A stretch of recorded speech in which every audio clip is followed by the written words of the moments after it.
Hello everyone. आज चाहिँ हामी ब्याचलर इन सिभिल इन्जिनियरिङ सर्वेइङ 2 को च्याप्टर 2 कर्ब्स भनेर चाहिँ हेर्न गइरहेको छौँ। अब यो कर्बमा हाम्रो होरिजन्टल कर्ब, भर्टिकल कर्ब र ट्रान्जिसन कर्ब रहेको छ, जसमा चाहिँ हामीले यो भिडियोमा चाहिँ होरिजन्टल कर्बको बारेमा पढ्छौँ। अब हाम्रो पूर्वाञ्चल युनिभर्सिटीको सिलेबसमा कभर गर्नुपर्ने भनेको चाहिँ हाम्रो 7 आवर्सको कोर्स छ। 7 आवरको कोर्समा चाहिँ introduction and classification curves and their common uses, simple circular curve and their element, setting out. अब सिम्पल सर्कुलर कर्बको चाहिँ सेटिङ आउट गर्नुपर्ने हुन्छ दुईवटा मेथडबाट, लङ कर्ड मेथड होइन, अर्डिनेट मेथड, र अर्को भनेको चाहिँ deflection method, deflection angle method हो, यो एउटैमा हो है। अर्को भनेको चाहिँ हामीले अब सेटिङ आउट अफ भर्टिकल कर्ब पनि दुईवटा मेथडबाट, टेन्जेन्ट करेक्सन मेथड र कर्ड ग्रेडियन्ट मेथडबाट सेटिङ आउट गर्नुपर्ने हुन्छ। र अर्को भनेको चाहिँ हाम्रो ट्रान्जिसन कर्बको चाहिँ सिम्पल इन्ट्रोडक्सन हेर्छौँ। यो च्याप्टरमा चाहिँ हामीले यो कर्बको बारेमा, होरिजन्टल कर्बको बारेमा मात्र पढ्छौँ है। अब यो कर्ब भनेको चाहिँ के हो भन्ने कुरा बुझौँ है त पहिला। अब कर्ब भनेको चाहिँ के हो भने कुनै पनि ठाउँमा एलाइनमेन्टहरू चेन्ज भइरहेको छ होइन, जस्तै कि रोड बनाउँदाखेरि, रेलवे बनाउँदाखेरि चाहिँ डिरेक्सन चेन्ज भइरहेको छ भने त्यो डिरेक्सन चेन्ज भएको ठाउँमा चाहिँ हामीले के गर्छौँ त, कर्बलाई इन्ट्रोड्युस गर्छौँ। जस्तै यो फिगरमा हेर्दाखेरि पनि यहाँनिर एउटा रोड छ है। यो रोडमा चाहिँ जस्तै अब यो पोर्सनमा हेरौँ, यो पोर्सनबाट यसरी आउँदाखेरि चाहिँ बाटो के भइरहेछ, यो पोर्सनमा आएको बाटोलाई चाहिँ हामीले सिधै लिएर गयौँ भनेदेखि यो बाटो कतातिर जानुभयो, यो डिरेक्सनमा जानुभयो। अनि त्यस्तै अब यताबाट आइरहेको, यो डिरेक्सनबाट आइरहेको बाटोलाई पनि हामीले चाहिँ लग्यौँ भनेदेखि चाहिँ यसरी यो पोइन्टमा चाहिँ दुईतिरबाट आएको, डिरेक्सनमा आएको बाटो चाहिँ के भयो त, मिट भयो। अब मिट हुँदाखेरि के भयो, यिनीहरू चाहिँ अलिकति एक्युट एङ्गल बनाएर चाहिँ मिट भइरहेको छ। अब यसमा चाहिँ हामीले रोड बनाइदिउँ, यस्तै खालको रोड बनायौँ भनेदेखि त के हुने भयो भन्दाखेरि यहाँ भिजिबिलिटी कम हुने भयो होइन। दुईतिरबाट आउँदाखेरि चाहिँ गाडीहरूलाई टर्निङ गर्नको लागि अप्ठ्यारो हुने भयो, टर्निङको लागि जुन एक्स्ट्रा वाइन्डिङहरू चाहिन्छ त्यो नपुग्ने भयो। भने पछाडिबाट यस्तो पोजिसनमा भएको अथवा यसरी दुईवटा एलाइनमेन्टमा भएको बेलामा चाहिँ हामीले के गर्छौँ त, होरिजन्टल कर्ब बनाउँछौँ।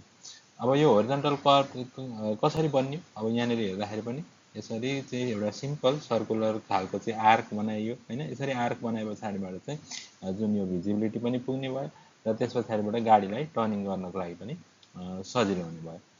अब यसरी हामीले होरिजन्टल प्लेनमा है, हामीले यो जुन रोड छ यसको रोडमा चाहिँ होरिजन्टल प्लेनमा बनायौँ भनेदेखि यो यसरी बनेको होरिजन्टल प्लेनमा बनेको कर्बलाई होरिजन्टल कर्ब भनिन्छ।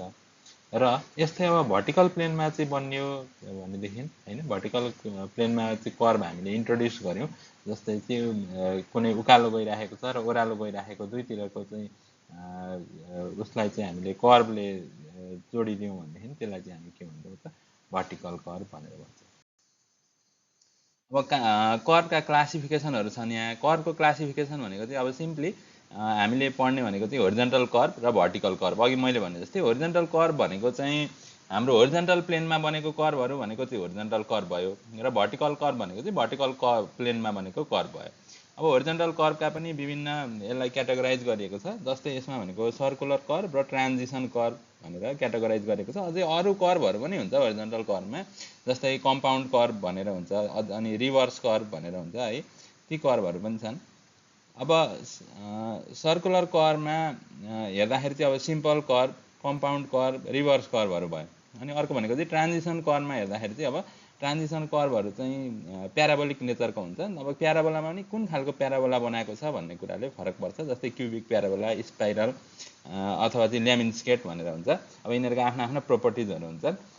भर्टिकल कर्ब भनेको चाहिँ अब समिट कर्ब भन्छ। अब समिट कर्ब भनेको चाहिँ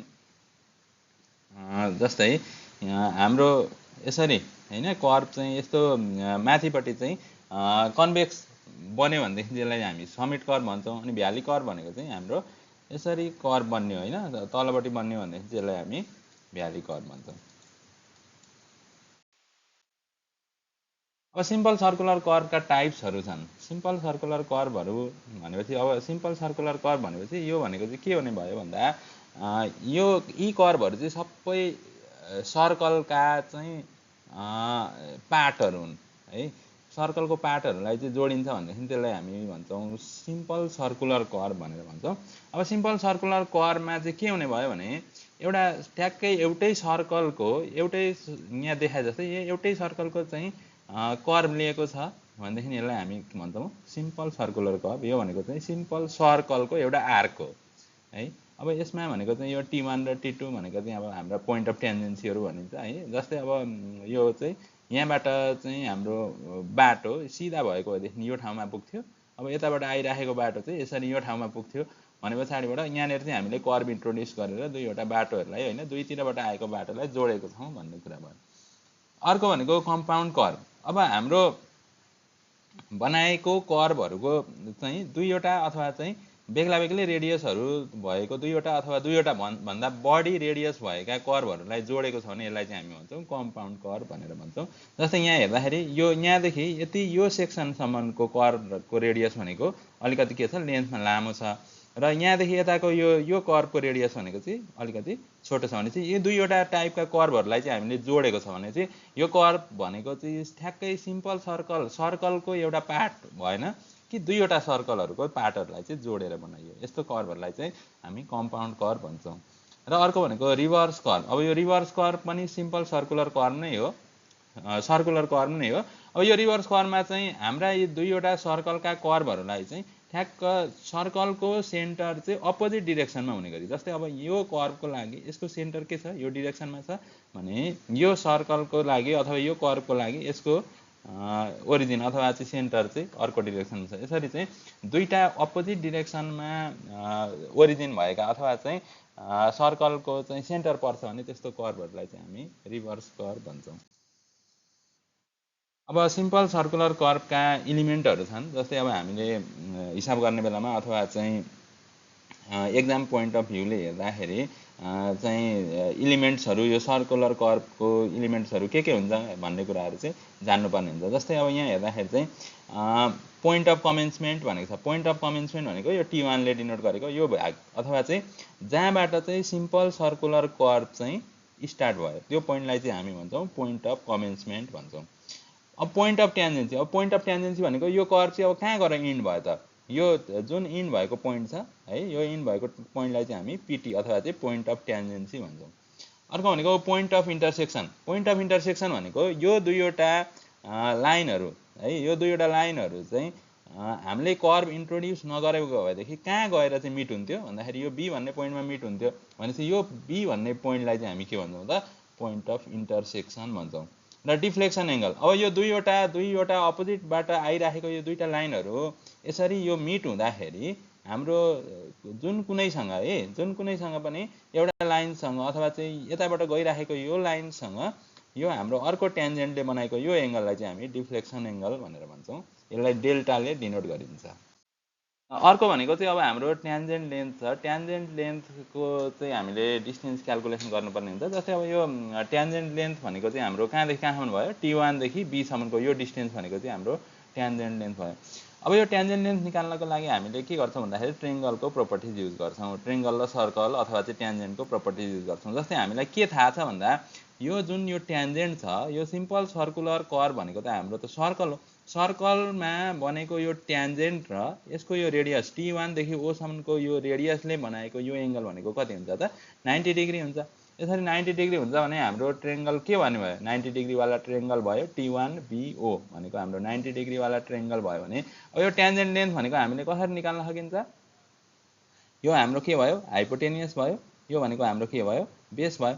त्यसो भनेदेखि यो हाइपोटेनियस यो बेस र यो एङ्गल भनेको चाहिँ हाम्रो के छ त यो एङ्गल भनेको चाहिँ हाम्रो डेल्टा/2 छ हैन। यो डेल्टा/2 छ भनेपछि अब हामीले सिम्पल हैन पाइथागोरस थ्योरम युज गरेर नै निकाल्न सकिने भयो अथवा चाहिँ बेस बाइ हाइट गरेर पनि निकाल्न सकिने भयो। जस्तै अब ट्यान्जेन्ट लेन्थलाई चाहिँ मैले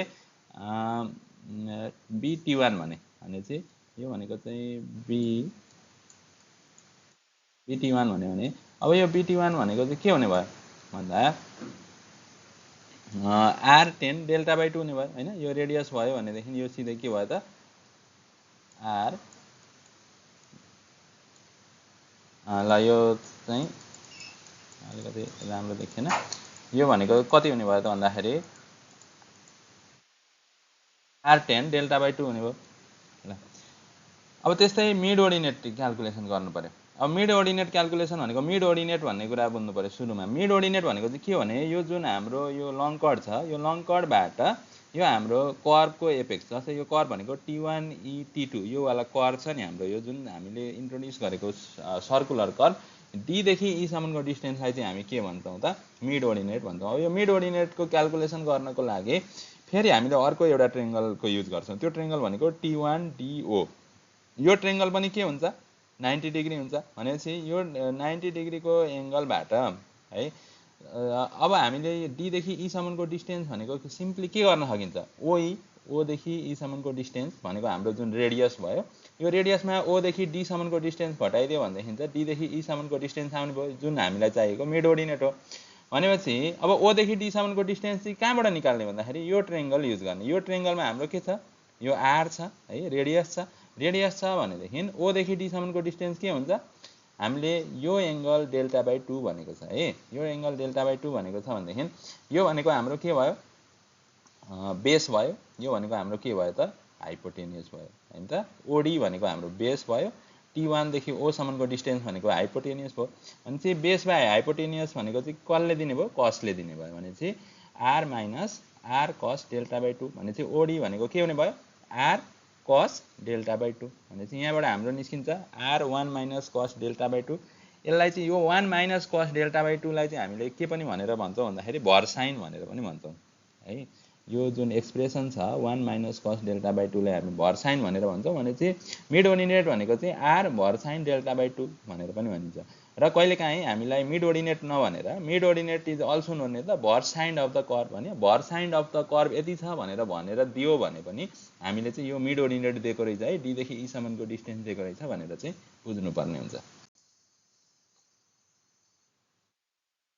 अब अर्को छ एपेक्स डिस्टेन्स। एपेक्स डिस्टेन्स भनेको स्मल e। अब एपेक्स डिस्टेन्स भनेको चाहिँ हाम्रो यो केसमा कहाँ भन्यो भने यो हाम्रो कर्वको यो टपबाट यो B सम्म है यो अथवा चाहिँ पोइन्ट अफ इन्टरसेक्सन सम्मको यो डिस्टेन्सलाई चाहिँ हामी के भन्छौँ त एपेक्स डिस्टेन्स भनेर भन्छौँ। अब यो एपेक्स डिस्टेन्स पनि कसरी निकाल्ने यो हाम्रो सेन्टरदेखि O देखि B सम्मको डिस्टेन्समा हामीले के गर्यौँ O देखि E सम्मको डिस्टेन्स घटाइदियो भनेदेखि हाम्रो के निस्किने भयो त एपेक्स डिस्टेन्स निस्किने भयो।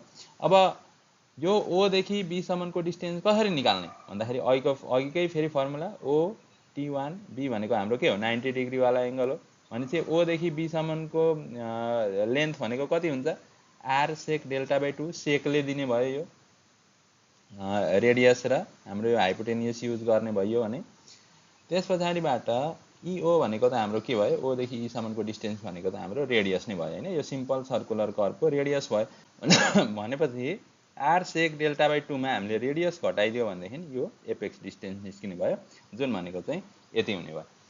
अर्को छ कर्व लेन्थ। अब यो कर्व लेन्थ भनेको चाहिँ यहाँबाट यहाँसम्मको यो पुरै लेन्थ भनेको चाहिँ हाम्रो कर्वको लेन्थ हुने भयो। अब यो कर्वको लेन्थ निकाल्नको लागि चाहिँ हामीले के गर्छौँ भन्दाखेरि आर्कको प्रोपर्टिज युज गर्छौँ। जस्तै अब आर्क T1 E T2 हैन T1 E T2 divided by 2 पाइ R इज इक्वल टु के हुने भयो त पाइ डेल्टा बाइ 360 भने चाहिँ यो हाम्रो पुरै एंगल डेल्टाले बनाएको कर्व हो। यो भने चाहिँ यो कर्वको एंगल भनेको कति छ यो सर्कलको कर्व एंगल भनेको कति छ भन्दाखेरि डेल्टा बाइ डेल्टा छ भने चाहिँ अब 360 डिग्रीमा यसले डेल्टा बनाएको छ हैन। अब यो यसको चाहिँ हाम्रो यसलाई चाहिँ हामीले एक्सटेन्ड गर्यौं भनेदेखि यो त एउटा सर्कल भन्छ नि त हैन। यो सर्कल भनेको चाहिँ कति हो त 2 पाइ r हो हैन त। यसको चाहिँ सर्कम्फेरेन्स भनेको चाहिँ 2 पाइ r भयो। अब यो 2 पाइ r मा यसको लेन्थ सर्कलको यो कर्वको लेन्थ र को रेशियो र यो हाम्रो एंगलको रेशियो चाहिँ के हुनु पर्यो त बराबर हुन्छ हैन त। यो भनेको चाहिँ सर्कलको प्रोपर्टीबाट आउने भयो हैन। आर्क चाहिँ प्रोपोर्सनल टु एंगल जति एंगल बढ्दै जान्छ त्यति नै बराबरको चाहिँ आर्क पनि बढ्दै जान्छ भन्ने प्रोपर्टीजबाट अब यहाँबाट आउने भयो T1 E T2 यसको लेन्थ भनेको चाहिँ अब हामीले यहाँ क्याल्कुलेसन गर्यो भने पाइ r डेल्टा बाइ 180 भनेर निस्किने भयो। अर्को छ अब हाम्रो लेन्थ अफ लङ कर्ड भनेर छ। लेन्थ अफ लङ कर्ड भनेको चाहिँ यहाँदेखि यहाँसम्मको डिस्टेन्स हैन लङ कर्डको चाहिँ डिस्टेन्स भयो। अब यो लङ कर्डको डिस्टेन्स चाहिँ हामीले कसरी निकाल्न सकिन्छ। अब लङ कर्डको डिस्टेन्स निकाल्नु भने चाहिँ हामीले यहाँबाट हैन एउटा लाइन निकाल्यौं यो परपेन्डिकुलर लाइन भयो। सिम्पल सर्कुलर कर्व छ भने यो 90 डिग्री भयो भने चाहिँ यो हाम्रो के छ यो हाम्रो रेडियस छँदैछ। यो रेडियस छ यो हाम्रो डेल्टा बाई 2 छ भनेपछि यहाँदेखि यहाँसम्मको डिस्टेन्स है यो भनेको चाहिँ के भयो त यो लङ कर्डको चाहिँ आधा भयो हैन लङ कर्डको आधाको डिस्टेन्स भनेको चाहिँ कसरी निस्किने भयो r sin डेल्टा बाई 2 भयो यहाँदेखि यहाँसम्म r sin डेल्टा बाई 2 भयो हैन हाम्रो चाहिँ 90 डिग्रीको ट्रायंगलको प्रोपर्टिज युज गर्यौं पाइथागोरस थ्योरम युज गर्यौं भने हाम्रो r sin डेल्टा बाई 2 भयो अब यता पनि छ नि त यो त आधीसम्मको लेन्थ हो भनेपछि यता पनि छ यो पनि r sin डेल्टा बाई 2 नै हुने भयो भने पछाडिबाट यो हाम्रो लङ कर्डको लेन्थ भनेको चाहिँ कति हुँदो रहेछ त 2r sin डेल्टा बाई 2 हुँदो रहेछ अर्को भनेको नर्मल कर्ड भनेर छ अब यो नर्मल कर्ड भनेको चाहिँ जस्तै हाम्रो यो रोडको हैन रोडको स्टार्टिङ पोइन्ट त कतै हुन्छ भने चाहिँ अब हाम्रो दुईवटा रोडहरु आएर मिट हुने पोइन्ट अथवा चाहिँ यो पोइन्टलाई चाहिँ हामी पोइन्ट अफ इन्टरसेक्सन भन्छौं यो पोइन्ट अफ इन्टरसेक्सनको चेनेज चाहिँ हाम्रो 500 मिटर छ हैन अब यो 500 मिटर छ अब यो हाम्रो ट्यान्जेन्ट लेन्थ छ ट्यान्जेन्ट लेन्थ भनेको यहाँदेखि यहाँसम्मको डिस्टेन्स भनेको चाहिँ 100 मिटर छ भने अब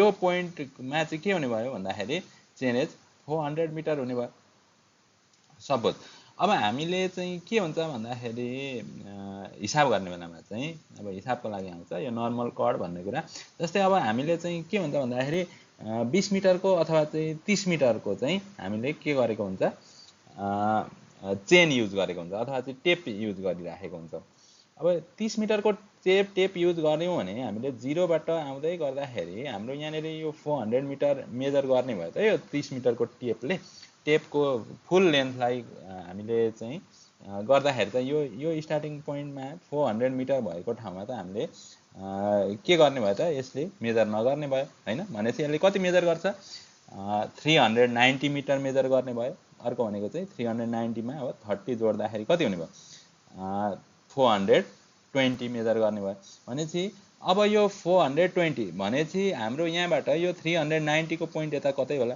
हैन भने पछाडिबाट अब हाम्रो यहाँबाट यहाँसम्म कहीँ 420 को पोइन्ट छ भने चाहिँ जुन यो बाँकी रहेको भाग छ यो भाग भनेको चाहिँ यसलाई चाहिँ हामी सब कर्ड भनेर भन्छौं भने चाहिँ हामीले अलिकति छोटो डिस्टेन्सलाई मेजर गर्नुपर्ने भयो नि त छोटो डिस्टेन्स भनेको अब यहाँदेखि यहाँसम्मको डिस्टेन्स चाहिँ अहिलेको केसमा के भयो त हाम्रो भन्दा 20 मिटरको मात्रै भयो हाम्रो लेन्थ चेनको लेन्थ कति छ 30 मिटर छ भनेपछि यो सानो छोटोवाला कर्डलाई चाहिँ हामी के भन्छौं त सब कर्ड भनेर भन्छौं त्यसपछाडिबाटका चेनेजहरु हामी फेरि के गर्दै जान्छौं फेरि 33 मिटरमा गर्दै जान्छौं यो 33 मिटरका चेनेजहरु अथवा चाहिँ 33 मिटरमा चाहिँ हामीले के गर्छौं पेग राख्दै जान्छौं अब यो 30 मिटरको कर्डलाई चाहिँ हामी के भन्छौं नर्मल कर्ड भनेर भन्छौं अब त्यसो गर्दै जाँदाखेरि फेरि अन्तिममा पनि हाम्रो पोइन्ट अफ ट्यान्जेन्सी देखि अन्तिम पोइन्ट सम्म को जुन अलिकति डिस्टेन्स बाँकी रहन्छ त्यो डिस्टेन्स पनि त हाम्रो नर्मल कर्डको जति डिस्टेन्स बाँकी नरहन सक्छ त्यसलाई पनि हामी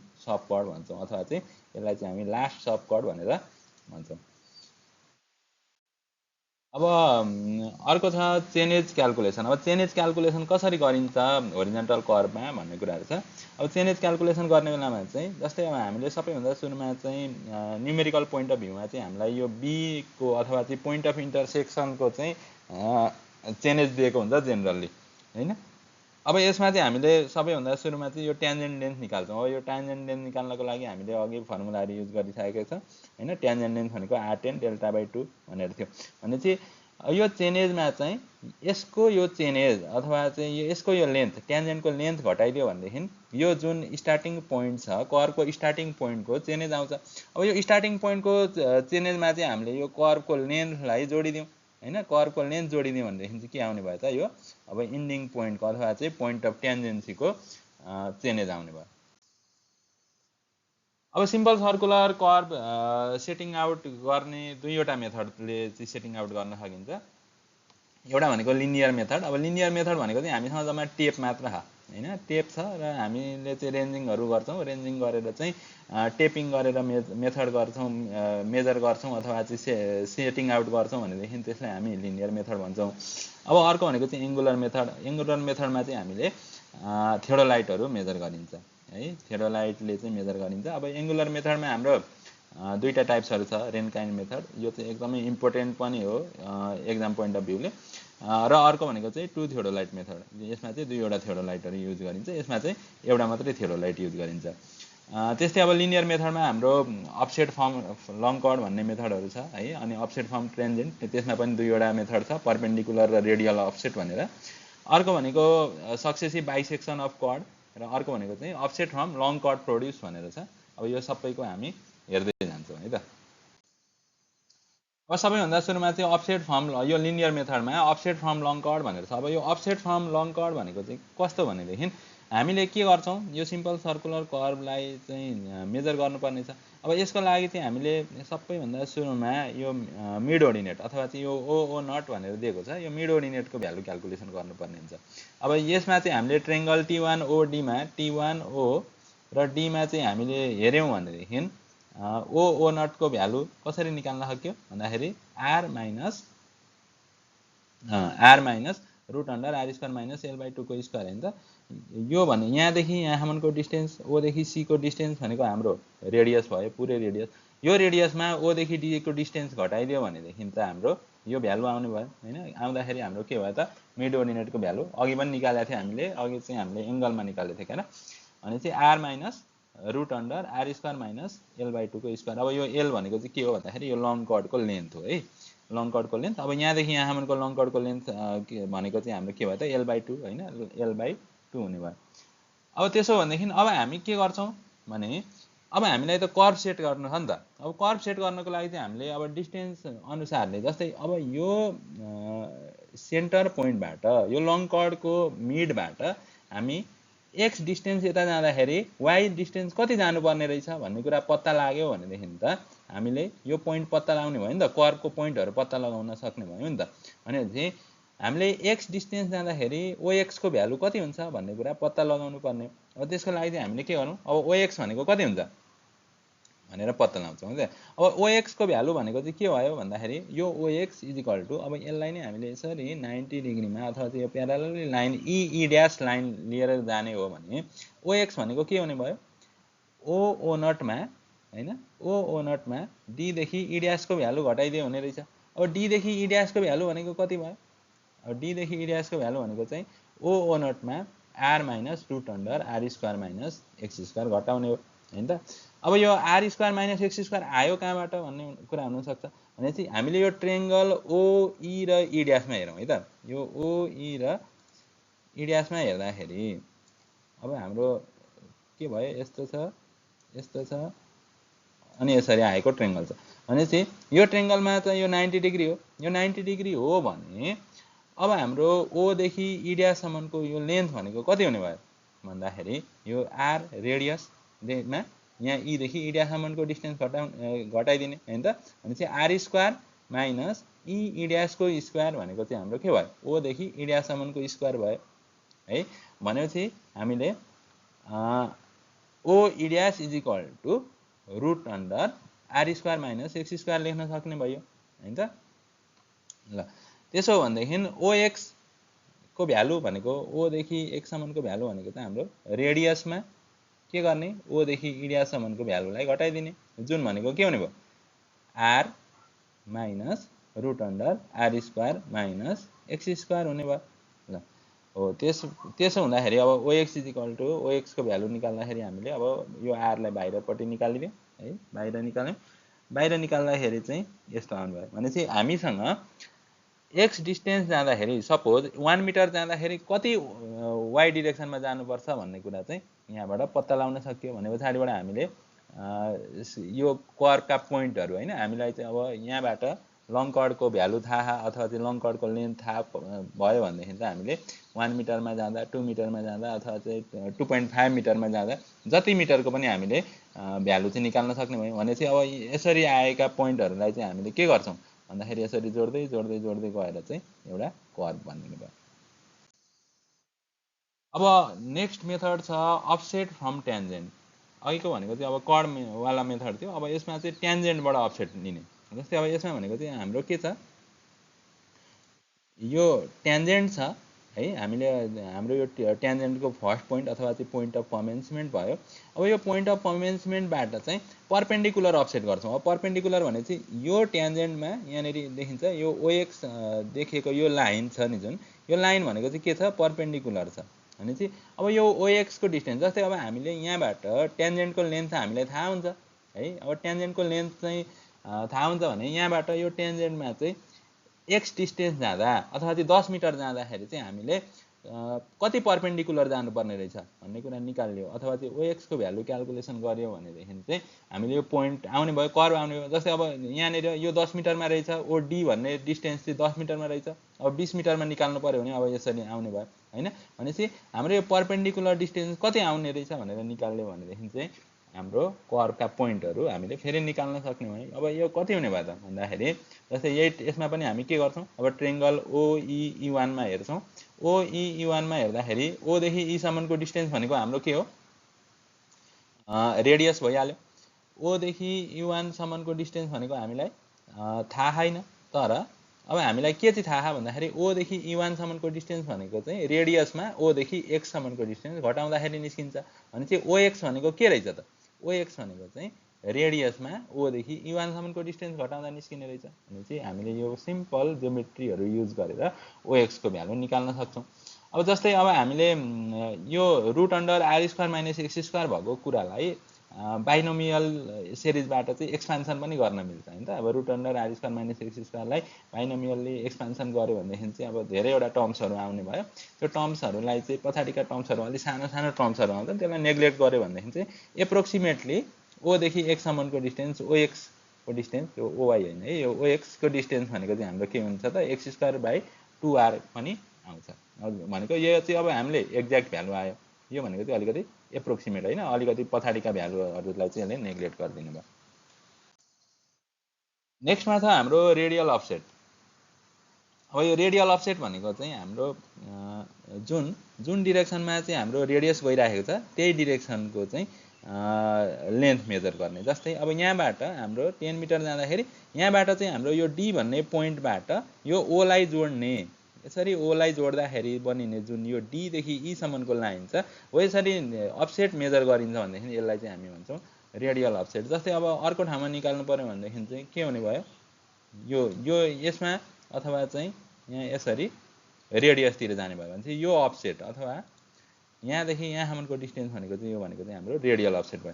अब यसमा T1 देखि D सम्मको डिस्टेन्स कति मिटर जाने भनेर चाहिँ हामीलाई थाहा छ हैन, अथवा चाहिँ 1 मिटरमा जाँदाखेरि कति रेडियलले चाहिँ जानुपर्छ भन्ने कुरा पत्ता लगायौँ भनेदेखि पनि हामीले यो कर्भका पोइन्टहरू सेट आउट गर्न सक्ने भयो। यसमा पनि हाम्रो अब अघिको जस्तो नभएर यसमा पनि यो के हुने भयो, यो ट्यान्जेन्ट हो, T1D भनेको हाम्रो ट्यान्जेन्ट हो र यो ट्यान्जेन्ट र यो चाहिँ हाम्रो भित्रको रेडियस हो भनेदेखि यो हाम्रो ट्रेङ्गल T1DO भन्ने ट्रेङ्गल भनेको हाम्रो के भयो, 90 डिग्रीको ट्रेङ्गल भयो। त्यसो भएदेखि यहाँबाट सजिलै गरी OX को भ्यालु निकाल्न सकिने भयो हैन। OX भनेको के हुने भयो भन्दाखेरि OX + R को होल स्क्वायर इक्वल टु के भयो त x² + r² हुने भयो हैन। यो चाहिँ सिम्पल ज्योमेट्री युज गरेर यहाँबाट OX को भ्यालु निस्किने भयो। यसमा पनि OX इक्वल टु के भयो, root under r² + x² - r हुने भयो। अब यसलाई पनि फेरि बाइनोमियलले चाहिँ एक्सपेन्सन गर्ने भयो भनेदेखि एप्रोक्सिमेटली चाहिँ OX को भ्यालु x² / 2r अथवा चाहिँ हाम्रो जुन पर्पेन्डिकुलर अफसेट गरेको थियो त्यसकै भ्यालुसँग बराबर हुन्छ। भने चाहिँ दुईटै पर्पेन्डिकुलरबाट गर्दाखेरि पनि अथवा चाहिँ रेडियल अफसेटबाट गर्दाखेरि पनि एप्रोक्सिमेटली चाहिँ यो OX का भ्यालुहरू चाहिँ उति नै आउँछन्। अब यो सक्सेसिभ बाइसेक्सन अफ कर्ड भन्ने मेथडमा चाहिँ यसमा चाहिँ के हुन्छ भने यो कर्डहरूलाई चाहिँ सक्सेसिभली चाहिँ बाइसेक्सन गर्दै गर्दै चाहिँ हामीले चाहिँ पोइन्टहरू जस्तै यो C1 C2 पोइन्टहरू चाहिँ पत्ता लगाउँछौँ। जस्तै अब यसमा चाहिँ के हुन्छ भने perpendicular offset of the middle of the long chord D अथवा चाहिँ यो हाम्रो यो D भन्ने लङ कर्ड छ नि जुन, यो D लङ कर्डको चाहिँ बाइसेक्सन गरिन्छ। बाइसेक्सन गर्दाखेरि कुन पोइन्ट आउने भयो, यो C पोइन्ट आउने भयो हैन। यो C पोइन्ट आउने भयो। अब यो C पोइन्ट C देखि D सम्मको डिस्टेन्स भनेको चाहिँ अथवा चाहिँ CD को डिस्टेन्स भनेको हाम्रो उसमा के हुने भयो त r - r cos delta/2, यो अघि पनि निकालिसकेको कुरा भयो। अब त्यस्तै अब यो दुईवटा पोइन्ट आयो नि, T1 र C पोइन्ट आयो। अब यो T1 र C को बिचमा पनि अथवा चाहिँ यसलाई पनि बाइसेक्सन गरेर यसलाई T1 देखि C सम्मलाई हामीले फेरि कर्डले जोड्यौँ भनेदेखि अब T1C भन्ने यो कर्ड निस्क्यो। अब यो कर्डलाई फेरि बाइसेक्सन गर्ने हैन। बाइसेक्सन भनेको चाहिँ अब यो दुईटाको मिडल पोइन्ट पत्ता लगाउने D1 लाई पत्ता लगाइसकेपछि यो D1 बाट चाहिँ परपेन्डिकुलर यो C1 पत्ता लगाउने भनेपछि यो C1 भनेको पनि हाम्रो केमा पर्छ त कर्डमा पर्छ। अब यो D1 देखि कति डिस्टेन्समा चाहिँ यो C1 भन्ने पोइन्ट पर्छ भन्दाखेरि C1 देखि D1 सम्मको डिस्टेन्स भनेको चाहिँ r times 1 minus cos delta/2 यो अब जति छ एंगल त्यो एंगल चाहिँ अब हाफ हुँदै हुँदै जान्छ। अब जस्तै अब यो C1 मा पुग्यो। अब C1 मा पुगे पछाडिबाट फेरि T1 देखि C1 सम्मको फेरि अर्को कर्ड तान्ने। कर्ड तानेर चाहिँ अब यो C2 D2 को डिस्टेन्स भनेको चाहिँ कति हुने भयो त r times 1 minus cos delta/8 हुने भयो। भने चाहिँ यसरी नै हामीले चाहिँ यो C1 C2 C3 C4 गर्दै हामीलाई जतिवटा पोइन्ट चाहिन्छ त्यतिवटा पोइन्टहरु निकाल्छौं। यसरी नै दुईतिरै बाइसेक्सन गरेर निकाल्न सकिन्छ। अब यो हाम्रो अर्को मेथड छ offset from the chord produced भन्ने मेथड। अब यो मेथडमा चाहिँ हामीले के गरिन्छ भन्दाखेरि अफसेट कर्डबाट अफसेट प्रोड्युस गरेको यो अफसेटको भ्यालु चाहिँ निकालिन्छ। जस्तै यहाँनिर देखिएको यो O1 भनेको छ नि, यो O1 भनेको चाहिँ A देखि A1 सम्मको डिस्टेन्स हो। यहाँनिर यो T1 देखि A सम्मको डिस्टेन्स भनेको चाहिँ C1 अथवा चाहिँ हाम्रो सब कर्ड भनेर भनेको थियो नि, हो यो सब कर्ड हो।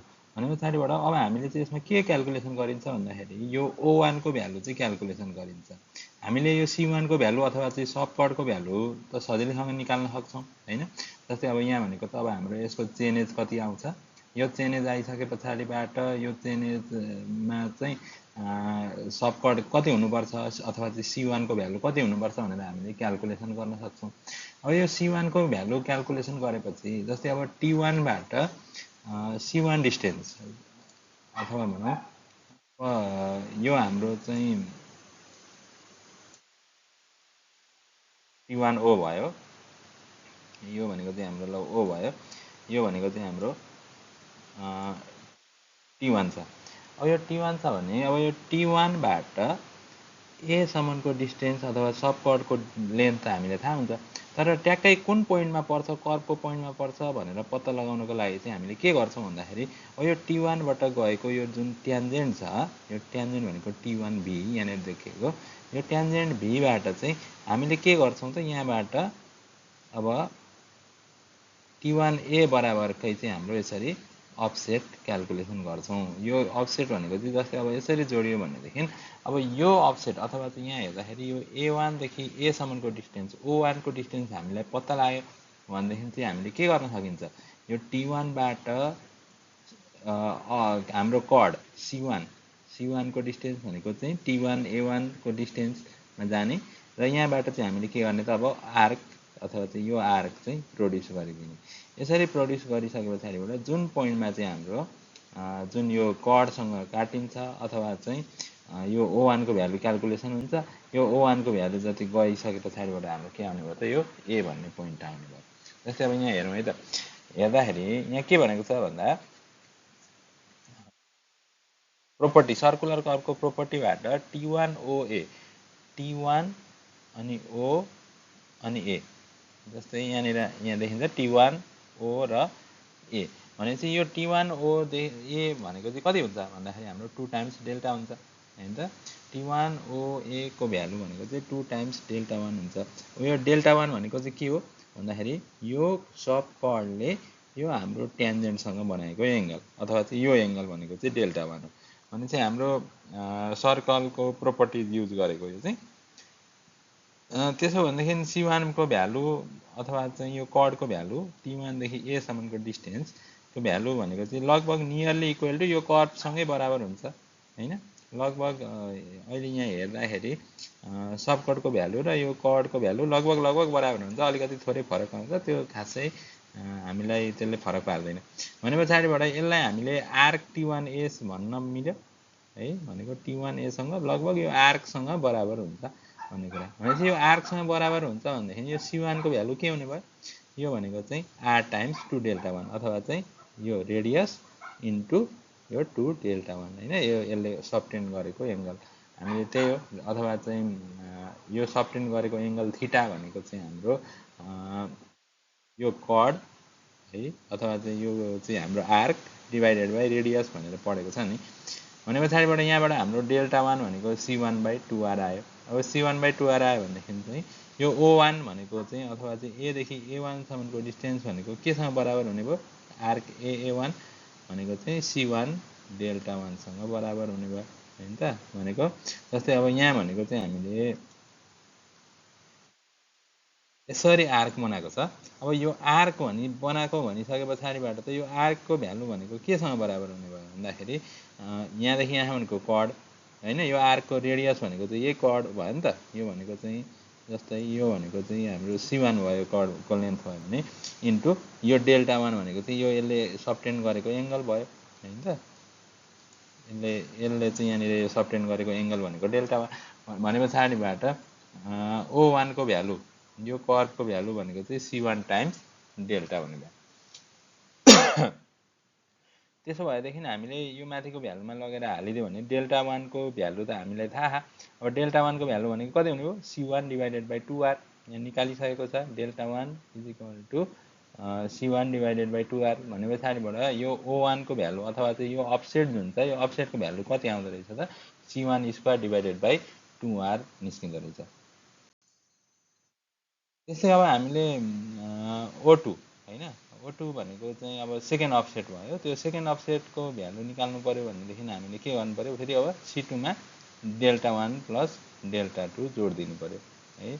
अब डेल्टा 1 को भ्यालु C1/2R हुने भयो, डेल्टा 2 को भ्यालु C2/2R हुने भयो।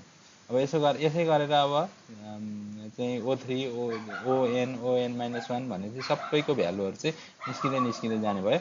ON -1 सम्मको भ्यालु हाम्रो के हुने भयो? जम्मै C3 बाट ON -1 सम्मको भ्यालु हाम्रो भनेको चाहिँ C2²/R नै हुने भयो। अथवा चाहिँ यो C2 C3 भनेको चाहिँ हाम्रो नर्मल कड हुने भयो हैन। तर अब अन्तिमको कड भनेको त फेरि सब कड हुन्छ। त्यो सब कडमा चाहिँ फेरि के हुने भयो त? CN-1 प्लस CN हुने भयो हैन, जसमा चाहिँ CN-1 भनेको चाहिँ फुल कड अथवा चाहिँ नर्मल कड भयो। अब यो CN भनेको चाहिँ हाम्रो सब कड भयो हैन, अन्तिमको सब कड भयो। अब हाम्रो यसरी कर्व बनाउँदाखेरि यो मेथडबाट कर्व बनाउँदाखेरि के गर्नुपर्छ भन्ने कुरा आयो।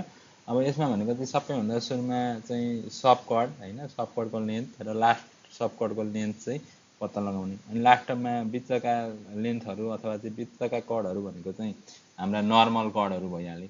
सबैको लेन्थ के हुन्छ? बराबर हुन्छ हैन। C2 देखि C3 CN-1 सम्मका कडहरुको लेन्थ चाहिँ बराबर हुन्छ। त्यसपछाडिबाट के गर्ने?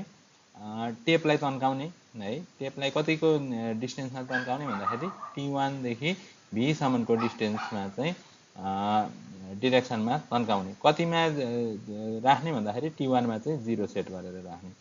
त्यसपछाडिबाट हामीसँग C1 को भ्यालु थाहा, C1 को भ्यालु थाहा, हामीले चाहिँ ट्यान्जेन्ट पनि थाहा। भनेपछि C1 को भ्यालु राखेर A1 मा चाहिँ यसरी तन्काउने कि यो A1 र A1 देखि A सम्मको डिस्टेन्स अथवा चाहिँ जुन त्यो हाम्रो त्यो कडको डिस्टेन्स थियो, त्यो कडको डिस्टेन्स चाहिँ C1²/2R हो। अथवा चाहिँ भनौँ न जस्तै यो हाम्रो चाहिँ यसरी आइराखेकोमा अब यो जुन यो चाहिँ हाम्रो ट्यान्जेन्ट भयो भने यो कर्वको लेन्थ चाहिँ हैन, यो लेन्थ चाहिँ यति हुनु पर्यो कि C1²/2R सँग बराबर हुनु पर्यो। यो भनेको चाहिँ हाम्रो अब T1 भयो, यो भनेको चाहिँ अब माथि V भयो हैन। त्यसपछाडिबाट अब यो भनेको चाहिँ हाम्रो A भयो। अब यो V देखि अथवा चाहिँ यो जुन T1 देखि यो V को डिरेक्सनमा गइराखेको यो A1 भनौँ न, यो A1 देखि A सम्मको डिस्टेन्स भनेको चाहिँ हाम्रो कति हुनु पर्यो त? C1²/2R हुनु पर्यो।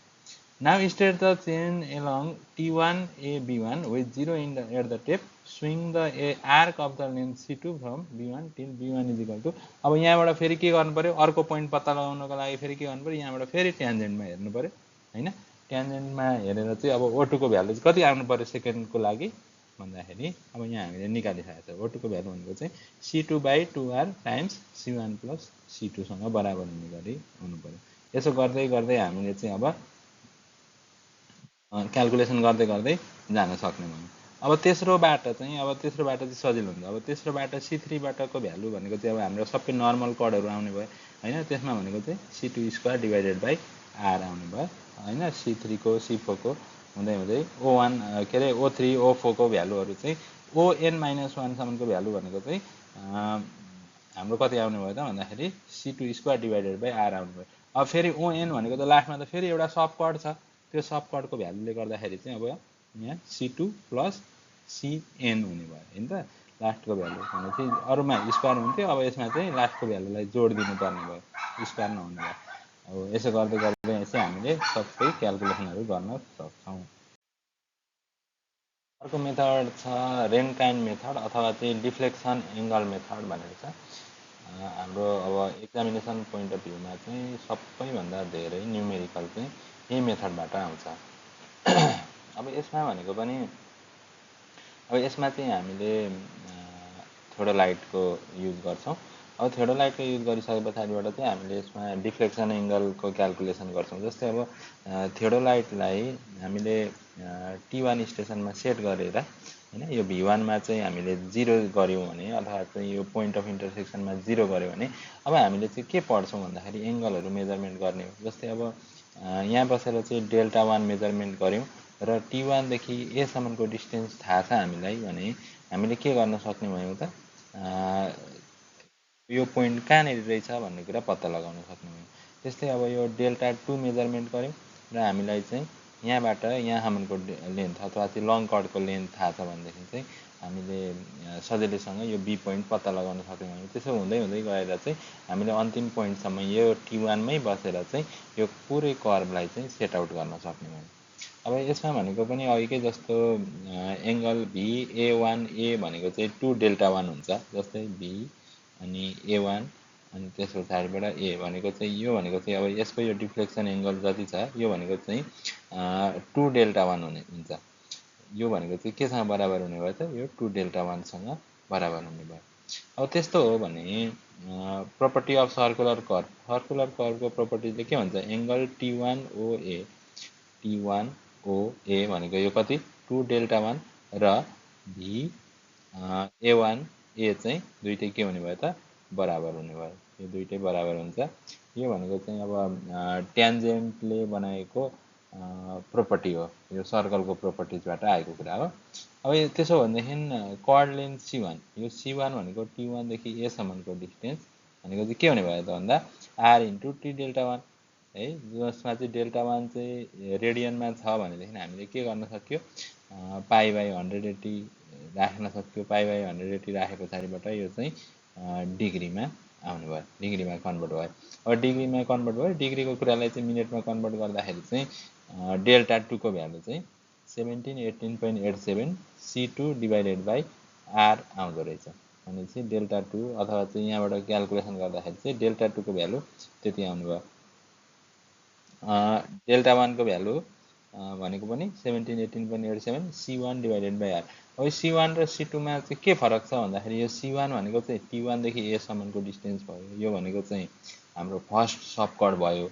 अब यो C2 देखि उता भनेको चाहिँ हाम्रो नर्मल कर्डहरू भयो होइन। जस्तै अब हाम्रो चेन लेन्थ चाहिँ 30 मिटरको छ भनेदेखि C2 भनेको चाहिँ 30 हुने भयो। अनि त्यस पछाडिबाट C3 C4 C5 हुँदै हुँदै अब N-1 सम्म चाहिँ हाम्रो C2 को लेन्थ सबैमा 30 हुने भयो भने चाहिँ अब लास्टमा चाहिँ अब फेरि लास्ट सब कर्डको लेन्थ चाहिँ हामीले प्रिभियसमा निकाले जस्तै होइन अलिकति छोटो हुनसक्छ, 30 मिटरभन्दा अलिकति छोटो रहेछ भने त्यो भनेको चाहिँ लास्ट सब कर्ड हुने भयो भने चाहिँ Δn-1 सम्मको भ्यालु भनेको चाहिँ सबै 1718.87 C2 डिभाइडेड बाई R नै हुने भयो। अब त्यस पछाडिबाट हामीले Δ1 अथवा चाहिँ यो डेल्टा भनेर यो ट्रेङ्गल है ट्रेङ्गलवाला डेल्टाबाट चाहिँ निकाल्ने हो भनेदेखि चाहिँ यो डेल्टा भनेको चाहिँ हाम्रो के हुने भयो भन्दाखेरि डिफ्लेक्सन एङ्गल केसँग बराबर हुने भयो Δ2 को भ्यालु भन्दाखेरि Δ1 यो जुन Δ1 छ नि यो Δ1 र यो Δ1 चाहिँ दुइटै बराबर हुन्छ भनेपछि Δ1 र Δ1 बराबर भयो भनेपछि Δ1 प्लस Δ2सँग बराबर हुने भयो। अब जस्तै अब Δ3 भनेको चाहिँ कति हुने भयो त भन्दा Δ3 भनेको चाहिँ अब यो Δ2 मा हामीले के जोड्नु पर्यो त यो Δ3 लाई जोड्नु पर्यो हैन त। अब यो Δ3 हामीले क्यालकुलेसन गरेको हुन्छ, यो Δ3 लाई चाहिँ जोड्नु पर्यो। त्यस्तै अब Δn भनेको चाहिँ के आउनु भयो त Δn-1 मा चाहिँ Δn जोड दिने हो। यसरी चाहिँ क्याल्कुलेसन गर्न सकिन्छ। यो फेरि हामीले न्युमेरिकलमा हेर्छौँ, यो न्युमेरिकलमा राम्रोसँग प्रष्टसँग बुझिन्छ। अब यसको लागि फिल्ड प्रोसिड्युर चाहिँ के हुन्छ त रेन काइन्ड मेथडको भन्दाखेरि हामीले के गर्ने, यो T1 मा थियोडोलाइटलाई राख्ने, त्यस पछाडिबाट भीमा चाहिँ 0 सेट गर्ने, भीमा 0 सेट गरिसके पछाडिबाट डेल्टा 1 अथवा चाहिँ डेल 1 पनि बराबर हुन्छ हैन त। यो डेल्टा 1 एङ्गल चाहिँ हामीले यहाँबाट के गर्ने, यो 0 सेट गरिसकेपछि डेल 1 को यो लाइन आउने भयो नि त। यहाँबाट यसरी आउँदाखेरिको यो लाइन निस्किने भयो, यो भनेको चाहिँ डेल्टा 1। अब हामीले कति लेन्थमा चाहिँ पेग राख्नु पर्यो भन्दाखेरि यहाँबाट अब यही लाइनमा टेपिङ गरेर हामीले चाहिँ सब कटको लेन्थ जति छ त्यो सब कटको लेन्थ भनेको चाहिँ T1A भयो हैन। T1A मा चाहिँ हामीले पेग राख्छौँ। त्यस पछाडिबाट T1A मा पेग राख्छौँ।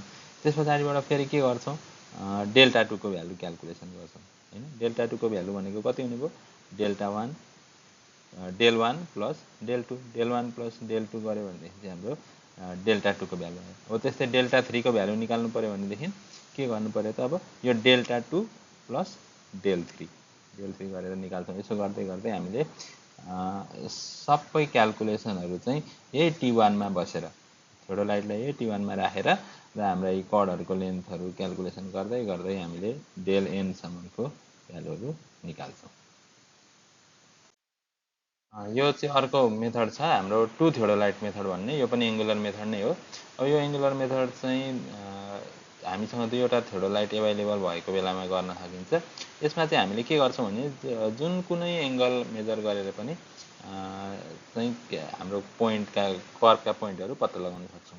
जस्तै अब यहाँ हामीले चाहिँ यसमा के गरिन्छ भन्दाखेरि T1 भन्ने स्टेसनमा थियोडोलाइट राखिन्छ, अर्को भनेको चाहिँ T2 मा थियोडोलाइट राखिन्छ र T1 मा बसेर यो पोइन्ट अफ इन्टरसेक्सन भीमा चाहिँ 0 सेट गरिन्छ T1 मा भएको थियोडोलाइटबाट, भने T2 मा भएको थियोडोलाइटबाट चाहिँ यो T1 मा 0 सेट गरिन्छ भने चाहिँ यो लाइनमा चाहिँ 0 सेट गरिन्छ। अब यसरी 0 सेट गरेपछि अब T1 बाट जुनसुकै एङ्गल अथवा चाहिँ ल मैले सपोज यसमा 10 डिग्रीको एङ्गल हालेँ भने चाहिँ त्यो 10 डिग्री भनेको चाहिँ हाम्रो डेल्टा 1 भयो। यसले एउटा लाइन दिने भयो भने चाहिँ अब यो डेल्टा 1 निस्किसके पछाडिबाट यो T2 बाट चाहिँ कति एङ्गल सेट गर्नुपर्ने अथवा चाहिँ त्यो भनेको चाहिँ डेल्टा 1 ड्यास छ, त्यो डेल्टा 1 ड्यास चाहिँ क्याल्कुलेसन गरिन्छ। अब यो डेल्टा 1 ड्यास भनेको चाहिँ कति हुन्छ भन्दाखेरि हामीले अब यही ट्रायङ्गलको प्रोपर्टिज र सर्कलको प्रोपर्टिजबाट निकाल्दाखेरि चाहिँ डेल्टा बाई 2, डेल्टा भनेको चाहिँ पुरै एङ्गल है, यो डिफ्लेक्सन एङ्गल, डेल्टा बाई 2 मा चाहिँ डेल्टा 1 घटायो भनेदेखि चाहिँ यहाँबाट हामीले कति रोटेट गर्नुपर्ने भन्ने कुरा निस्किन्छ। भनेपछि T1 मा बसेको थियोडोलाइटले एउटा T1A को लाइन दिने भयो र T2 मा बसेको थियोडोलाइटले चाहिँ अब T1A सँग अथवा चाहिँ यो A पोइन्ट्समा चाहिँ बाइसेक्ट गर्नुभयो भने चाहिँ दुईटै थियोडोलाइटबाट बाइसेक्ट गरेको पोइन्ट भनेको चाहिँ हाम्रो के आउने भयो त, यो भनेको चाहिँ कर्भको पोइन्ट आउने भयो। त्यसरी नै हामीलाई जतिवटा एङ्गलहरू चाहिन्छ अथवा चाहिँ जतिवटा पोइन्टहरू, जति धेरै पोइन्ट भयो त्यति धेरै राम्रो हुन्छ। जतिवटा पोइन्टहरू चाहिन्छ त्यसरी नै हामीले दुईटामा बसेर चाहिँ यो एङ्गललाई भेराइज गर्दै अब डेल्टा 1 को भ्यालु सपोज 10 डिग्री भयो, 20 डिग्री, 30 डिग्री गर्दै गर्दै बढाउँदै गयो भने अब डेल्टा 1 ड्यासको भ्यालु पनि अब यही फर्मुलाबाट निकाल्दै जान सकिन्छ। हस्, थ्याङ्क यू।